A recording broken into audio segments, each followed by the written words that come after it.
Welcome to the RedFlex. Welcome to Global Fancam. And we have a treat in store for you. Let me just explain some of the dynamics. Suhail, coming off a very successful video, 100 plus views, has made his return by demand. Manchester United fan wearing his Manchester United shirt. A new purchase, it looks like, as well. So that's good. And we're also joined by Suki, a diehard Arsenal fan, and we are going to get his reaction to the 0-0 stalemate. But before we go into today's video, I just want to remind everybody, if you haven't done so already, make sure you like, comment, share, and subscribe to the RedFlex. And if you want your opportunity to air your views, Man United fans, non-Man United fans, if you watch football, if you don't watch football, this is your platform to come on and share your views. It's only right, Suki, you're making your debut on the RedFlex. It's only fitting if I come to you first. We'll try and go through kind of the order of the game. From the Arsenal perspective, I was over the moon to see Aubameyang not in the starting lineup. Saka, who's been causing Premier League defenses problems galore, was also missing. What did you make from the lineup, especially from your side of things and United side of things? So on the Arsenal side of things, I mean, it is what it is, isn't it? We had injuries, Saka's a huge loss, like you said. He's been our player of the season. Aubameyang, although he's been hot and cold, in front of goal, he's been a good player to have in the squad with the starting lineup for each game.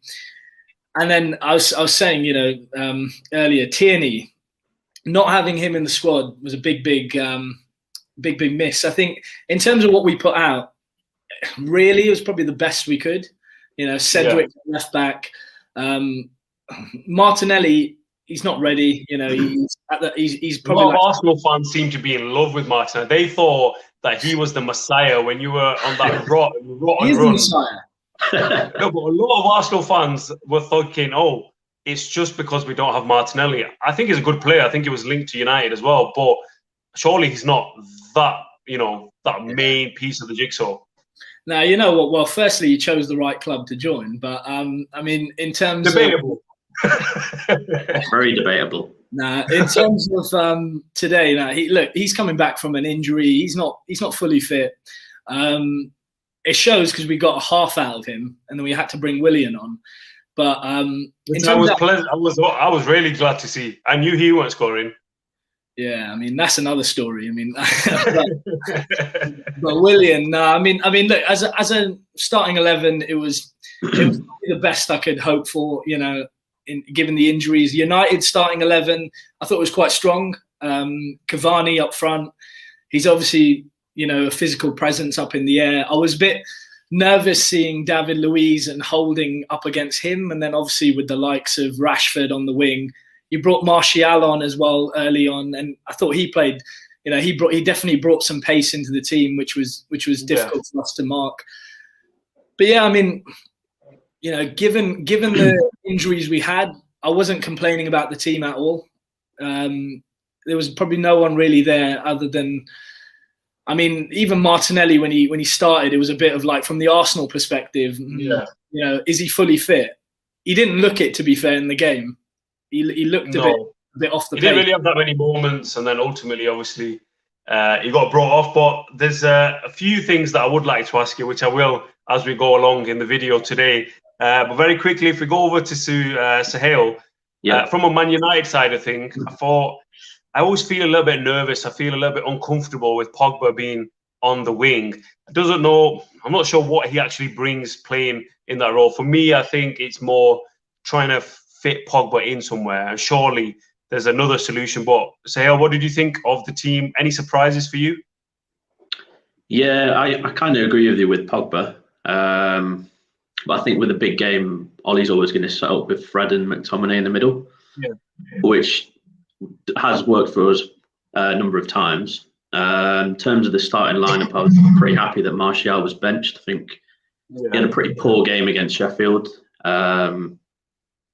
And I think the one thing I wasn't a fan of was Rashford being on the right. I think he's pretty ineffective over there. It looks a little bit open. Yeah, he just, to me, I don't think he's that confident on the right. I think he plays a lot better on the left. Other than that, to be honest, I can't really complain about the lineup. Yeah, okay. Suki, I'm going to come to you next. So I thought in the first half, United actually played very well. We were passing it around. It always seemed like there was a kind of a missing link in terms of that final. But just from the Arsenal side of things, I was surprised. I thought, Arsenal won their last 5 out of the 6, undefeated in the last 6. I thought Arsenal were going to come out, press high, show that intensity. But in hindsight, you could probably say it was the correct tactics. But it seemed like both teams were waiting to spring counterattacks on each other. What did you make of the first half? You know what? First half, it seemed like both teams just didn't want to concede.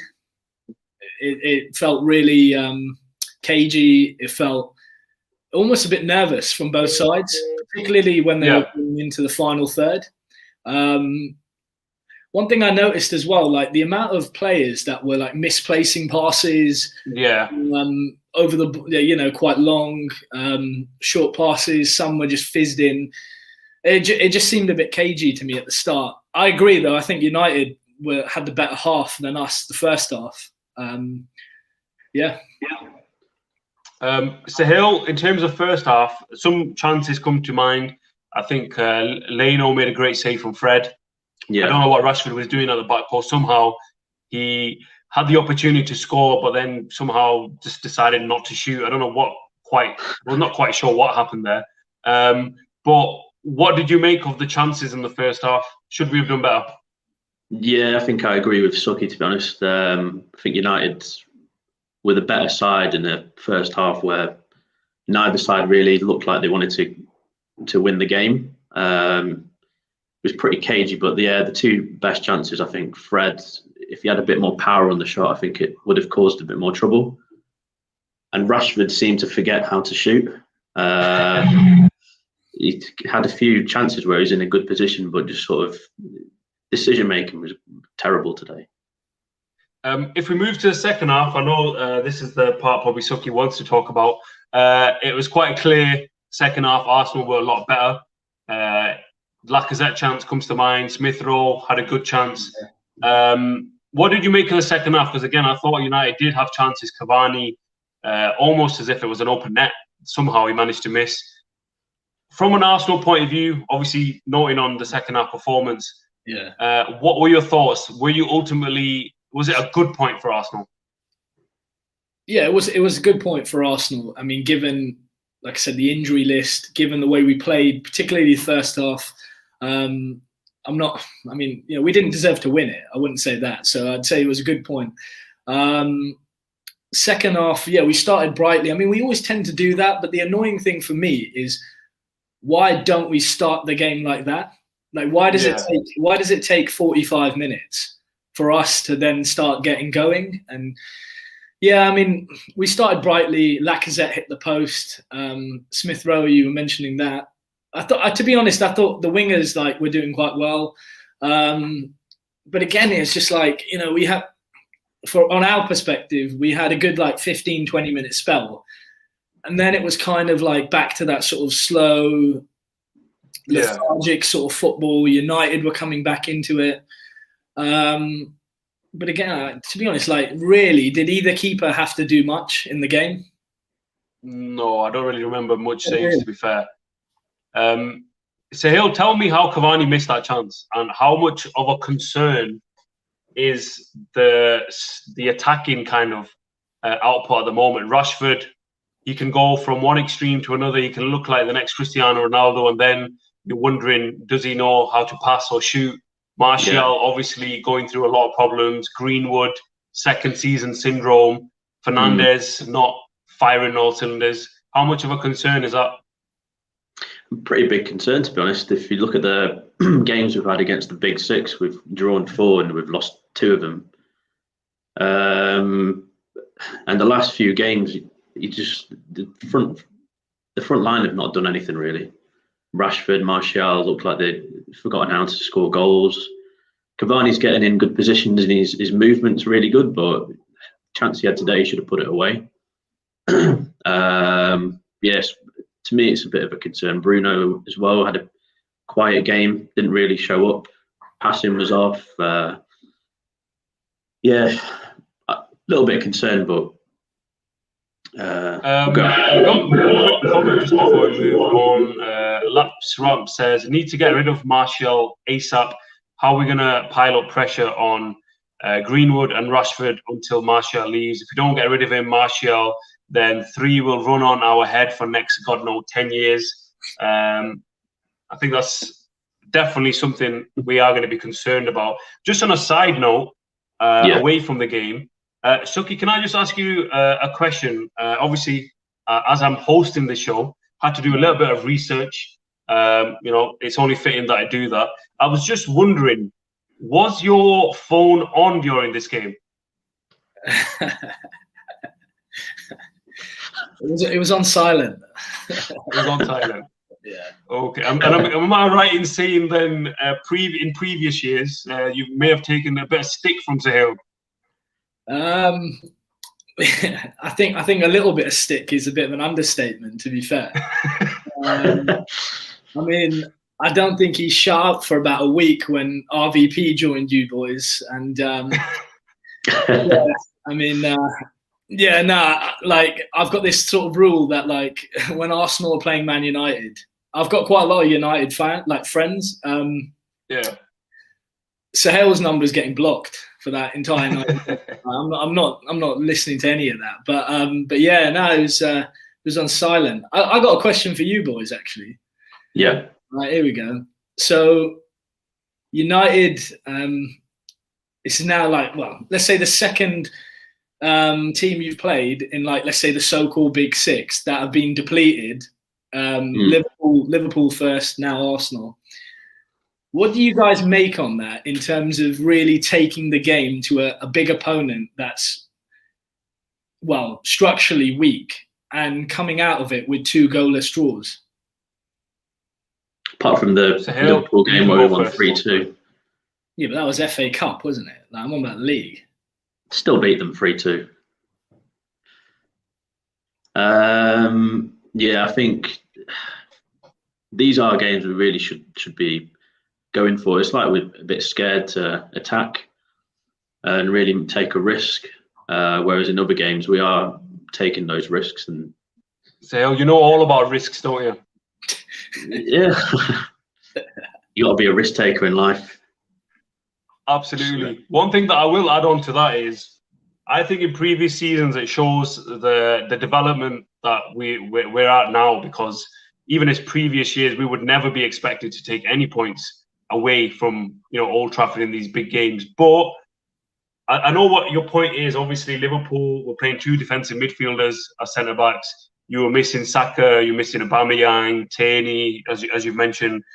But I think it's the defeat to Sheffield United what makes this result a little bit worse, because if we had won that game, a draw to Arsenal, don't get me wrong, you guys beat us at Old Trafford this season. I think our record at the Emirates in the last few games isn't great. So it was always going to be a difficult game. Always going to be a difficult game. Yes, we should have gone out for a win. And I think Solskjaer sometimes he's a bit too loyal with some of his players. And once kind of plan A doesn't work, there isn't really anything else that he does in terms of like even substitutions. He doesn't make any subs. Even up till 80th minute, 85th minute, he just stays static in terms of changes. So I do absolutely agree. But to get to that next level, I think it is a development. And I think slowly but surely, we are seeing Man United a lot closer to where we want to be. Hopefully, that's answered your question a little bit. But in the flip side, I have a question for you. So obviously, we're very honoured to have an Arsenal fan, especially straight after the game. Win, lose or draw. If you guys lost that game, I was anticipating a no-show from you, if I'll be very honest. But regardless of the result, 100%. Regardless of the result, you've shown up. So I respect that. But can you explain to me as an Arsenal fan, how low were the lows when I think it was in 8 games you may have won 1, or you may have not won in 8 games. So what were you feeling during that time, and how has it turned around? I think so during that period. So we had just beaten United 1-0, right? Yeah. Life was great, you know, we were doing well, and then we went on a period. I don't know how many games, but I think, you know, we couldn't even score a goal, you know, and it was mate, it was tough, to be fair, as a fan. Like, you know, banter aside, you're seeing a club you're seeing a club that you love, a club that you follow through thick and thin, basically, you know, a shadow of themselves. And like, even from a United point of view, it got to the point where first I was loving it. Then I thought, then I started feeling like, and then I actually started feeling sorry, thinking, Arsenal, a big club, what is happening? Well, this is it. Like, if you're feeling sorry for Arsenal, think how I feel, right? I didn't. But Suhail didn't feel he felt no guilt whatsoever. No, he wasn't. But like, I think on my side, it's the equivalent, right, of like, I don't know how to describe it, but like imagine having a girlfriend that you've had for like 20, 30 years, you know them inside and out, and all of a sudden after those 20, 30 years, for the next like 2-3 months, they act completely different, and you're like, what the fuck? Like you know, I have no idea who you are. And it was the same thing watching that Arsenal team. It did not resemble anything towards Arsenal that I've ever known. I've never seen an Arsenal team that frail, that weak, defensively, that poor. The biggest thing for me was just the time on the ball. They were so slow. The passes were like, there were misplaced passes everywhere. Players were looking a shadow of their former selves. What I think Arteta did to turn it around, I think his hand was forced a bit in terms of, you know, the injuries gave youth a chance. Emile Smith-Rowe, he's been a shining light. Saka has been consistent anyway. But I look at it, you know, that Chelsea game we won 3-1. Yeah, I think that was the turning point, wasn't it? That was the turning point.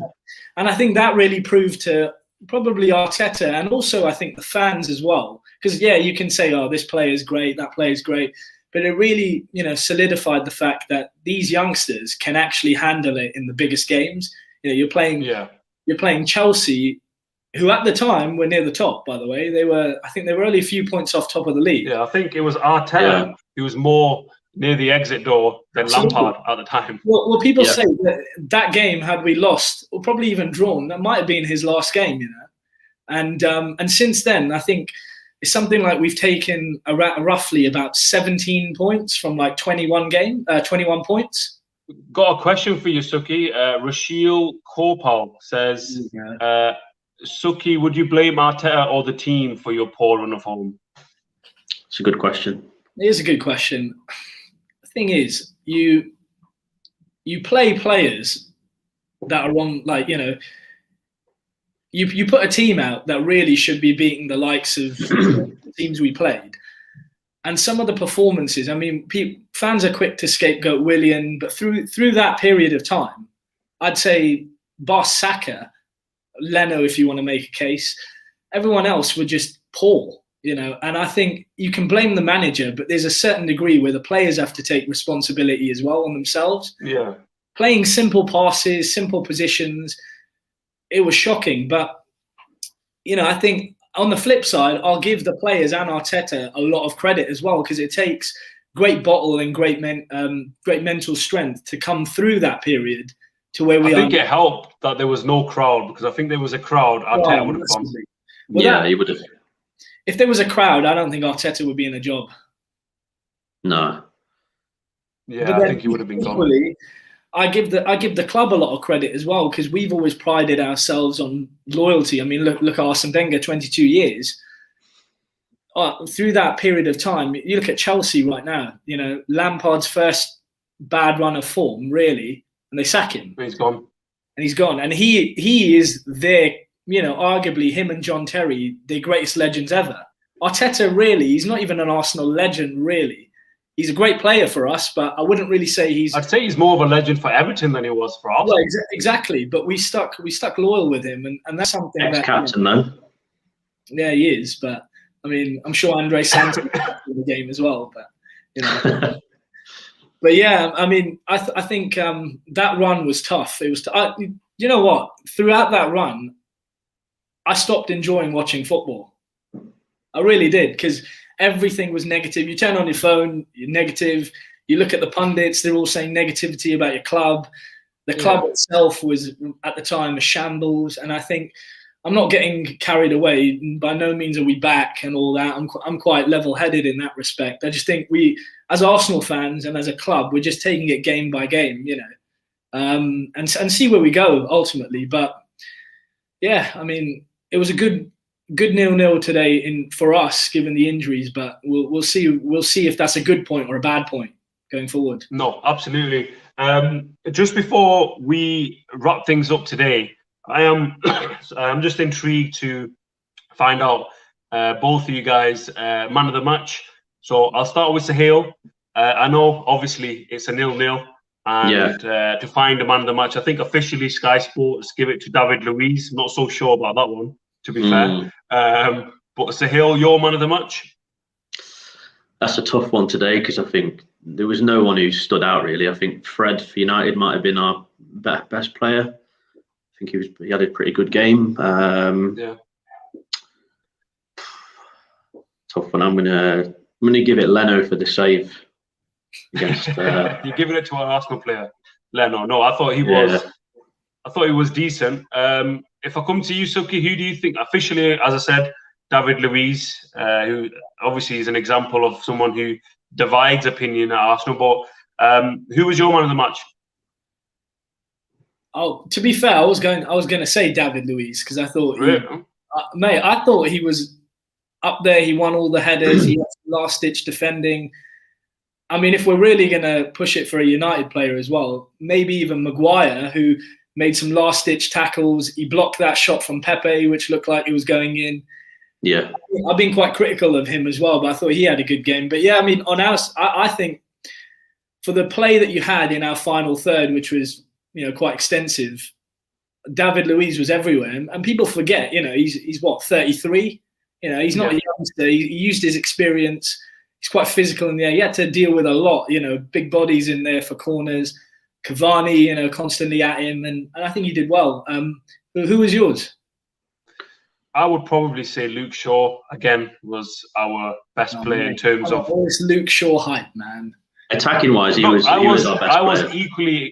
I was not a Luke Shaw fan. I thought he was constantly injured. I thought he was constantly eating pies, maybe with Wayne Rooney somewhere. He was out of shape. You can't rely on him. But in the last few weeks, I think he's been great. He's been excellent in the last few weeks. He's become your messiah. Like, almost as much as Martinelli, I would probably say. I mean, but one last thing then. Five or six good games doesn't mean he's great again. You know, I'm not going as far fetched and saying he's the best left back or, you know, anything like that. I just think if he carries on like this, he will definitely go to the Euros and he will be the left back. Yeah, I agree with that. For England at the Euros. But one thing that I will finish off with then, I'll just kind of get an overview of what you think the result means for the season. So Suhail, I know it's probably not the best time to ask. The results have not been great in the last two games. And I know that a lot of Premier League clubs and fans have taken joy out of that. But where do you think this leaves us? Where do you think even we might finish then? Yeah, I think a couple of weeks ago I predicted we'd win the league. Yeah, on live on the RedFlex. I was included as well. Yeah. As much as I'd like to say that's still what I think top three finish would be. Yes, but I'm still hopeful that we will win a trophy. So FA Cup run would be good, and Europa League would be something we could say was a bit of progress. But Rashil says, I think without Luke Shaw, we struggle attacking wise on the left. We don't look half as good with Tellez on the left yet. We've got nothing coming on the right. Wan-Bissaka can't dribble, can't cross, can't shoot, can't do nothing apart from he's a brilliant defender, but he can't do anything else. Suki, very quickly from you, Arsenal season, it's been, I think it goes hand in hand with a crazy season that we've been seeing. I think you're maybe 8th or 9th at the moment. Best case scenario, I don't think you're going to finish top 4, but I'm interested to see where you think is a good season, taking into account what's happened already. Well, staying in the league, mate. But I think you're not in the relegation battle as much now.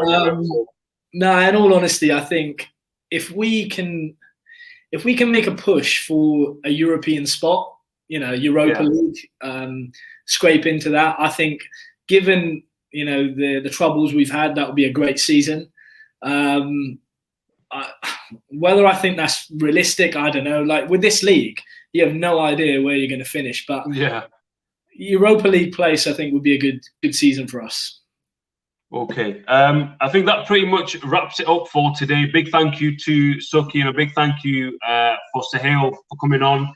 I think ultimately this game was a million miles away from previous classics that we've seen at the Highbury, Old Trafford, Keane, Vieira, Van Persie. It didn't quite fit the hype, but I think ultimately it's a point gained for both teams. And hopefully, especially from a Man United side of things, hopefully we can kick on. But that pretty much wraps up our video today. Just a final reminder, if you haven't done so already, make sure you do like, comment, share, and subscribe. And if you want your opportunity to appear on the Global Fan Cam, send us a DM on Instagram. We're also on Twitter. We're streaming on Twitch, streaming on Periscope. So there's no excuses. Make sure you show us that support. But again, big thank you from all of us here for watching, and we'll all see you soon again. Thanks a lot.